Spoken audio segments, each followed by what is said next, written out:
Yeah, heto na nga. Aba, matindi! Heto na nga, heto na nga, heto na nga. Heto na nga ang panibagong yugto ng kwento natin ngayon. Akala nyo, magdarap ako Hindi no, nagkakamali kayo.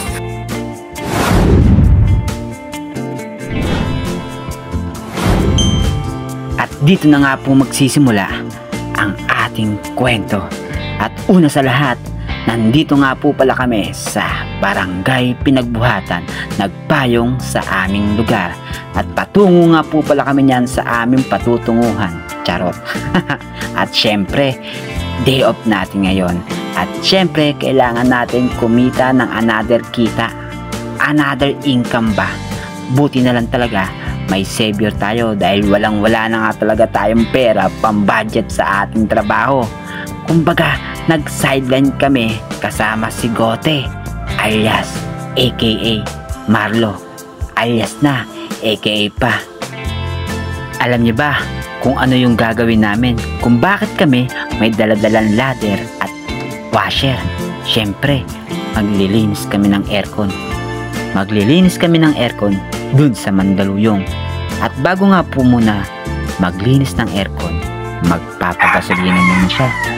Dahil nga po, baka magtulak kami papunta dun mula Pasig hanggang Mandaluyong. At shoutout dito sa Caltex at kay ate. Baka hindi pa kami nakakarating sa Mandaluyong, mabalo na kami. At nagpatuloy na nga kami dito sa kahabaan ng kalsada. Hulaan nyo na lang kung saan yan. Kung taga Pasig kayo, malalaman nyo yan kung saan yan. O diba? At bibilisan ko na nga ang ating kwento. At syempre, yung nagmamaneho dyan, walang iba kundi si alias aka Gote. O diba? At nakarating na nga kami dito sa Mandaluyong kung saan makikita ang mental hospital. Hindi po kami magpapakulong dito. Magpapakulong po kami pero hindi kami baliw. Charot. Gagawa lang po kami dito ng aircon for cleaning yan. Lilinisan namin yan para hindi mabaliw yung aircon at hindi ginawin yung tao sa loob. Charot. Ang sabi nga po pala ng may-ari dito, hindi na nga daw po lumalamig yung aircon nila dahil nga po sobrang dumi na. At syempre, kinalikot nga po muna yan ni Marlo aka Gote. At syempre, tatakpan niya na rin ng plastic at sisimulan niya ng linisin ang maduming aircon na to. At syempre, nandito na nga siya. Bowis buhay na nga dito sa Mandaluyong. Kaway ka muna, God, bago ka malaglag. Sa pagkakataong ito, nagbibiro lang ako. Kasi masyado na kami seryoso sa mga ginagawa namin. Kaya kahit papano, kailangan natin magpatawa. Kahit medyo nababasa na tayo dito.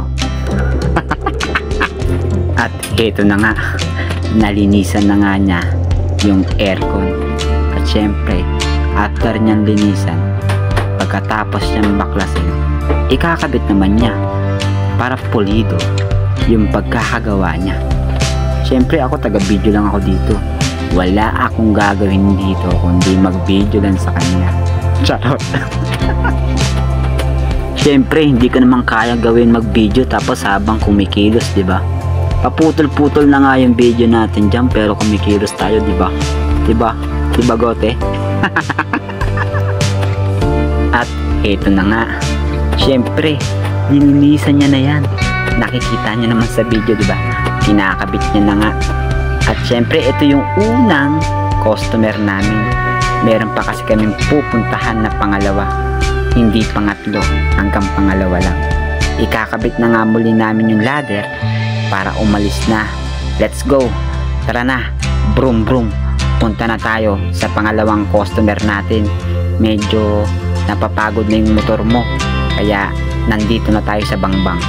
Kasi pupunta tayo dun sa may Kalawaan at dun tayo maghahanap ng daanan papunta sa C6. Kasi taga-Kinit yung pangalawang customer namin sa Pinagbuhatan. So shortcut lang kami dito sa may Kalawaan para mapunta kami sa C6. At syempre habang nagdadrive siya, Nakarating na nga kami dito sa C6 at nagbibideo pa rin ako dyan. Wala akong ginagawa kundi mag-video lang sa kanya at mag-video lang ng aking paligid. Yun lang kasi yung naging trabaho ko para kumita ng pera. O diba? Ang saya-saya. Talo na lang kaya ako dito sa may C6. Siguro matutuwa yung driver ko. At nandito na nga kami sa pangalawang aming pinuntahan. Dito yan, sa lugar, sa Kenit. Hindi ko nasasabihin yung lugar, baka nakawan yung bahay ni ate. Medyo malaki pa naman.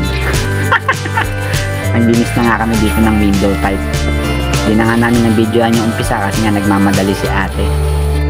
Nagmamadali siya kasi alas 2 may lakad siya. Sabi ko kay ate, bakit di ka sumakay para mapabilis? Charot. Charot lang yun. Hindi ko pwedeng ganunin si ate, baka sabunutan ako. At habang naglilinis nga sa dito, syempre, alam niyo na yung ginagawa ko. Nagbibideo lang. Maghapon ko ginawa yan habang kasama siya. At hindi ko siya tinutulungan talaga at wala akong ginagawa dyan kundi mag-video lang sa kanya. Yun lang kasi yung alam ko. Diba, Gots? Kaya nandito tayo para tuklasin kung ano yung ginagawa niya. Kasi sabi ko sa kanya, sama ako sa sideline mo, sama ako bilang taga-video mo. Charot. At natapos na nga yung pangalawang aircon na ginawa niya. Hindi namin, ginawa niya lang kasi siya lang yung gumagawa. Kita niyo naman nagbibideo na ako. At habang nagtatanong nga siya kung nasan yung adapter ng saksakan ng window type na pinaka huli namin gagawin. Last but not the least, eto na nga, binigay na nga ni ate yung adapter at syempre tatanggalin niya na yan. Wala akong ibang gagawin dyan kundi mag-video lang sa kanya. Yun lang yung trabaho eh. Hindi, walang bumutan. Hindi kaya bumutan yan kaya hirap siya malinisan yung filter. Mali yung kapit, nagkapit eh. Dumi na yun. Oo. Kaya pala eh. Hindi malinisan. Kaya mali yung nagkapit, nagbakbak yan. Linisan lang kapag lilinisin talaga yung Oo, cellphone. yun lang talaga siya. Kaya kung naghahanap kayo bilang isang photographer, videographer, huwag na kayo magpatumpit-tumpit pa. Nandito lang ako. Tagagabay ninyo. Ito yung napakadaling trabaho. Yung mag-video lang habang pinapanood mo yung kasama mo nagtatrabaho. Diba? Wala akong gagawin talaga dyan. Panoorin ko lang talaga siya. At tatapos niya na nga yung isang aircon na huling-huli na gagawin niya. Hindi nga namin niya lang. Kasi nga, wala naman akong ginawa dyan eh. Nanood lang ako. Sumakay sa motor niya tapos, yun na, nagkapera na. Video ng konti. Video lang sa kanya. Baka sakaling mabiral siya. O diba? Diba, nagagawan pa nga kami dito sa Agdan eh. Kasi nga gusto kong may buhatin. Sabi niya, wag na. Mag-video ko na lang dyan. Charot. At pababa na nga kami dito sa malaking bahay ni Madam Damin. Charot. Siyempre, bubulong sa akin si Marlo. Tubig? May tubig kayo, ma'am? Thank you, ma'am. Buti na lang, mabait si Madam. Si Madam, pinagbigyan kami ng tubig. Na kami, doon pa sa Mandaluyong eh. Lilinisan pa kayo ngayon? Wala na po. Tubig tayo. Kasi kanina pa kami uwaw na uwaw talaga. Doon pa lang sa Mandaluyong, mababalo na kami. So, paano ba yan? Malapit na nga pala magtapos yung kwento natin. O kwento na lang namin. Kaya maraming salamat sa nagpagawa ng aircon. Maraming salamat sa tiwala at sa murang halaga lamang pwede kayong magpa-video sa akin at magpagawa ng aircon sa amin. Marami kaming alam. Ay, siya lang pala. Ay, hanggang dito na nga lang po pala yung kwento. Baka saan pa umabot yung kwento namin dalawa. Ay, ako lang pala. Nagkakwento lang po ako dito. Kyle TV po.